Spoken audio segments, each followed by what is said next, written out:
This woman never spends a cent every time she goes to the supermarket because as soon as she gently squeezes the sauce in her hand, she hides it up her sleeve and into her shirt. Then the woman walks past the checkout counter with an empty basket. But every time she comes home, she dumps the loot in the rubbish bin because she wasn't stealing because she didn't have any money. It was her ninja training routine. It's not just Lisa. Her whole family are hidden ninjas. They've all retired since the last Shinobi War. His husband has been advising him to climb the stairs when he goes up to the roof because keeping a low profile is what a ninja should do. But Lisa had always hoped to make a comeback until the day a carrier pigeon arrived and they realized something big was about to happen. It was a carrier pigeon reserved for the Ninja Authority. It's only sent on particularly urgent missions. Recently, there was a strange case of murder. Everyone on board a cruise ship was killed overnight. The police ruled that they were all poisoned. The Ninja Authority thought it might be related to a demonic ninja from 6 years ago. So Lisa's family was given a mission. She went to the cruise ship's company to investigate the list of survivors. And her son, Jack, is tasked with tracking down a suspicious reporter at the scene of the crime. By now,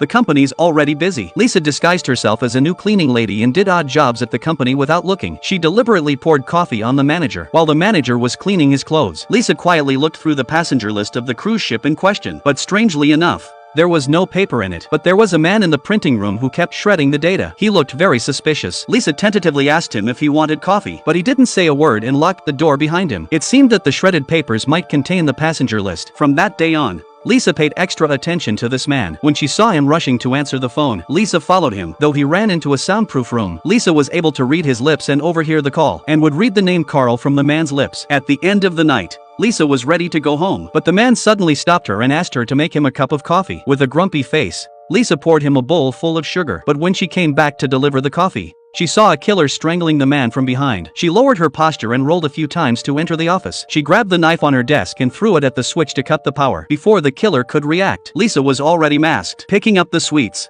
the killer's attention was directed to the other side of the room. Lisa leaned forward and prepared for a sneak attack. But then her husband suddenly called. The slightest vibration alerted the killer. Luckily, Lisa was able to subdue the killer. Then she went to check the man's condition. Unfortunately, he was not breathing. But the next moment, the killer suddenly jumped out of the window and escaped. It turns out he was just pretending to be unconscious. The Ninja Authority sent someone to clean up the scene. Their first priority was to keep the ninja profession out of the public eye. They found out that the man named Carl works in a travel agency. It seems that this man must be the key person. At the same time, Jack got another clue by tracking the reporter. Every day, he quietly observed the reporter's life with binoculars. But when it came to the critical moment, he would always evade. At night, the reporter went to a nightclub and looked around. After making sure no one was there, he put on a mask. The club was having a masquerade party. He found a Pumpkinhead and talked to him. Pumpkinhead had a scoop. Not all the passengers on the cruise ship died that day. There was one survivor, and that survivor was the culprit. Jack was listening to all of this, but unbeknownst to him,